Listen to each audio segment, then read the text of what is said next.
The night was heavy with sultan silence as the waves pushed a lowly wooden boat further into the endless stretch of ocean, and inside that boat sat a jungle man, his skin hardened like leather from years of sun and struggle, his hair wild and tangled, his eyes sharp with suspicion and fear, and across from him chained to the same rusted pole lay a lion, massive, golden, its mane dripping with seawater, its amber eyes glowing in the dim light of the moon, the two prisoners of fate breathing in rhythm, bound not by choice but by circumstance, for they had both been captured by hunters who sought to sell the jungle man as a savage oddity and the lion as a prize for some rich man's cage. But the storm had come in the middle of the night, tearing sails, snapping ropes, swallowing men into the sea, leaving only this battered vessel afloat, drifting aimlessly, carrying two creatures from different worlds who had never imagined their survival would depend on one another. And as the storm calmed and dawn broke with a pale gray sky, the jungle man sat upright, shivering, studying the lion that watched him with quiet hunger and wariness, both too exhausted to strike, both too aware that their chains made them equal. And as days passed, the sun scorched their backs, the salt dried their lips, thirst clawed at their throats, and hunger gnawed like a relentless beast inside them. Yet the man, remembering the rivers and forests of his home, stretched his hands toward the cracks of the boat, catching drops of rain when the sky wept, tilting his palms to share the water with the lion whose tongue brushed his skin rough and desperate, a strange bond forming with each act of mercy, for the man knew that if the lion died beside him his own fate would be darker still, and the lion in its primal mind began to sense that the fragile figure across from him was no enemy but a companion in the face of an unforgiving sea. And after what felt like endless drifting, their boat struck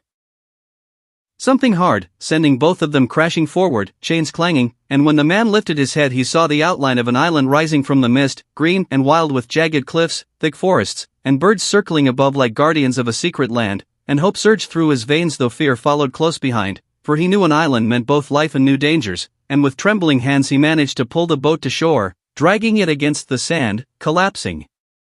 beneath a palm tree while the lion roared with renewed strength, snapping against its chain until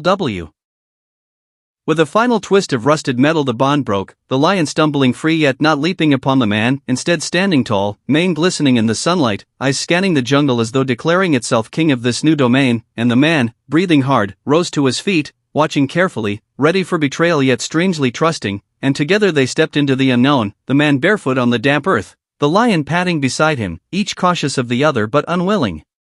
to part, for instinct told them survival demanded unity, and so began their life on the island, where every day was a test, every hour a trial, the man climbing trees to gather coconuts, cracking them open with stones, drinking the sweet water and offering the husks to the lion who gnawed the flesh within, the lion in turn hunting wild boar and deer from the dense thickets, dragging carcasses back to the shore, leaving scraps the man roasted over fire, smoke curling into the night sky, there. Survival a dance of balance, predator and human coexisting not out of love but necessity, and in the silence of the evenings the man would sit by the waves, staring at the horizon, dreaming of freedom, while the lion lay near him, chest rising and falling with deep breaths, the sound oddly comforting. And yet the island was not merciful, for storms lashed the shores, snakes slithered in the underbrush, insects swarmed, and hunger often returned to gnaw at their bellies when hunts failed or fruits spoiled. And one night when the jungle echoed with the cries of unseen creatures the man found himself clutching a sharpened stick, trembling, while the lion stood beside him, roaring into the darkness, warning whatever approached to stay away. And in that moment the man realized the beast was no longer just a fellow prisoner but a shield, a comrade, perhaps even a friend carved from the raw hands of fate, and weeks turned into months, their bodies thinner but tougher, their movements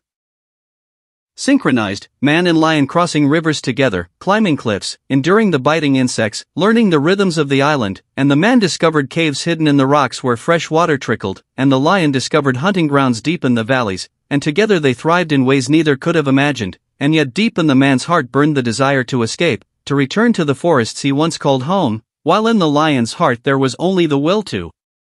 reign, to survive, to remain free. And one day as the man built a raft from driftwood, tying logs with vines, the lion watched with quiet eyes, sensing the man's yearning to leave, and when the raft was complete the man pushed it toward the sea, tears burning in his eyes as he turned to the lion, uncertain whether to invite him or say goodbye, and the lion, proud and untamed, stepped into the waves, nudging the raft with its muzzle as though granting blessing, then retreating back to the shore.